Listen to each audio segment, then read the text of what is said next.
নবদ্বীপের মাঝে আবির্ভূত হবে।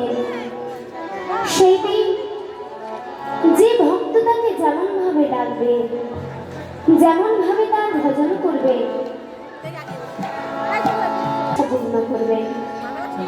তার জন্য কি আজ এই হরিনাম যজ্ঞের আয়োজন করেছি?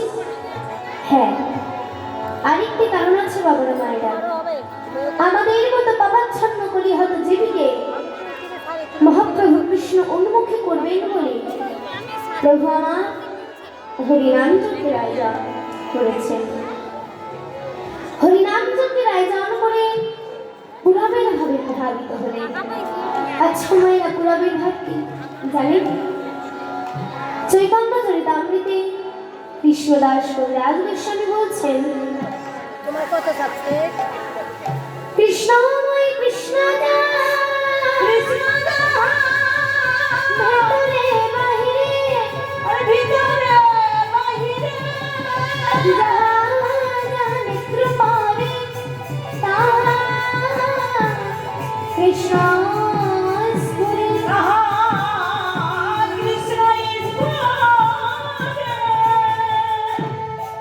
কৃষ্ণময় শব্দের অর্থ হল দুটি।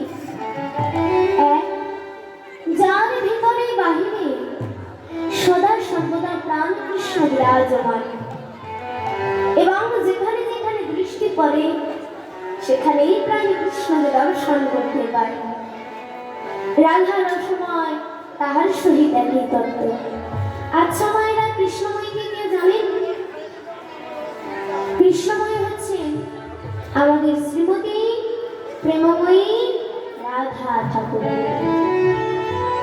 তিনি হলেন কৃষ্ণময়ী। তাই আমাদের তো যদি গৌর হরি কৃপা পেতে হয়, গোবিন্দের কৃপা পেতে হয়, কি করতে হবে? ওই রাধা রানীর মতো আহারে বিহারে শয়নে স্বপনে কৃষ্ণের নাম করতে হবে। যদি কৃষ্ণের নাম না করতে পারি, সদা সর্বদা কৃষ্ণকে চিন্তা করতে হবে, তবেই তো তার কৃপা মিলবে বাবা। এদিকে আমার মহাপ্রভু কি করছেন?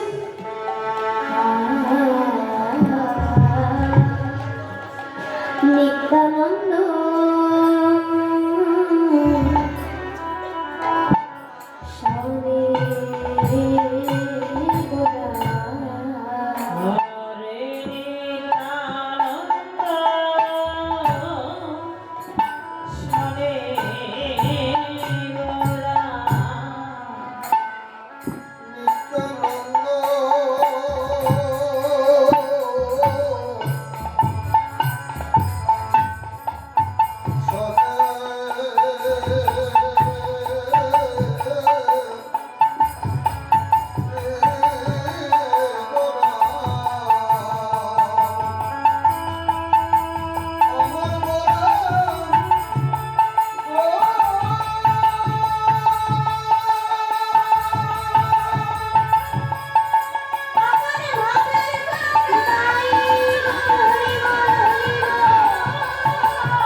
Bye.